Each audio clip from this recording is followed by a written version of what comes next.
So I guess Robert De Niro has a bit of a soft spot for playing exaggerated Hollywood producers. I believe this is his third time doing it. Maybe there were more, but 3 that I can remember. First up was Wag the Dog, where he wasn't playing a Hollywood producer, it was more of a political character, but he helped produce a fake war. Great film, by the way. Next up was What Just Happened, where he was playing a Hollywood producer who was trying to get his newest movie made while also trying to sort out his messy personal life, his relationship with his ex-wife and his kid. It was decent. And now we've got The Comeback Trail, a movie set in 1970s Hollywood where again Robert De Niro is playing a Hollywood producer, but this time he's trying to kill Tommy Lee Jones.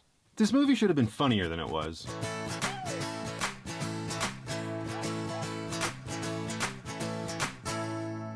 The Comeback Trail stars, as I mentioned, Robert De Niro and Tommy Lee Jones, as well as Morgan Freeman and Zach Braff. And if you enjoyed Wag the Dog or What Just Happened, then you're probably going to get a bit of a kick out of The Comeback Trail. Just know that it's not as good as either one of those movies. Different director, different team, it's just not quite there. Both of those movies were directed by, I want to say Barry Levinson, different director. That's what I always blame.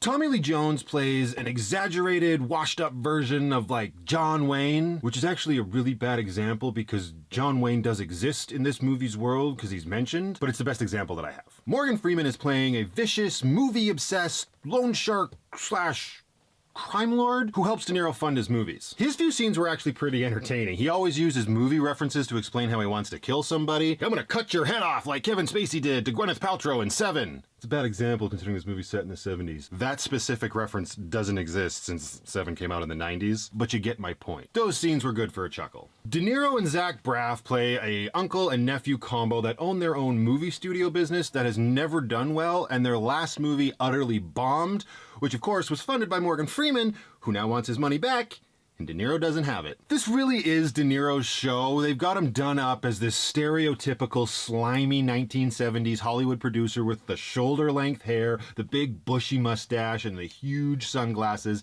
and he doesn't have a single redeeming quality. His character really has 2 main goals. One is his lifelong dream to win an Oscar for Best Picture for a movie he has produced, which he has kind of accepted as never going to happen. And the second, which is really the entire story of the movie, is that he wants to kill Tommy Lee Jones. In order to worm his way out of a quick neck snapping by one of Morgan Freeman's goons, De Niro convinces Morgan Freeman to loan him even more money to produce another movie starring the great Duke Montana, who Tommy Lee Jones plays. The catch is that De Niro plans on killing Duke during the first day of production, make it look like an accident, then collect the insurance money and call it a day. I say this a lot, but I'll say it again. That's a pretty decent setup for what should at least be a somewhat entertaining movie. And I guess at the end of the day, The Comeback Trail is somewhat entertaining, but I think I was expecting more, especially from this cast. The problem is that this movie walks this very thin line of being a decent comedy that's set in Hollywood and an absolute outlandish cartoon. That's the best way to describe it, because when De Niro's plans start going wrong, because of course they do, otherwise we wouldn't have much of a movie, the way they backfire